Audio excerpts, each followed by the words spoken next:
मेरा नाम सुभाष चंद्र चौधरी, मैं कलकत्ता से आया।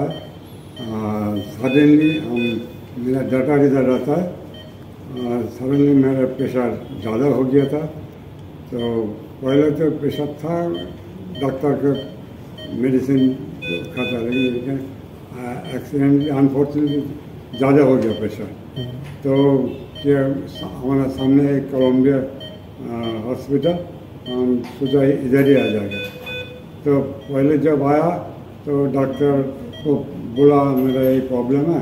डॉक्टर इमीडिएटली हमको प्रेशर चेक किया, देखा प्रेशर हाई, तो आपको हॉस्पिटल भर्ती होने वाला काम हो गया।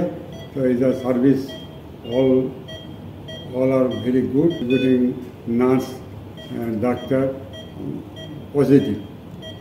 तो हम खूब होपफुल है, हमको इधर अच्छा ही लगता है।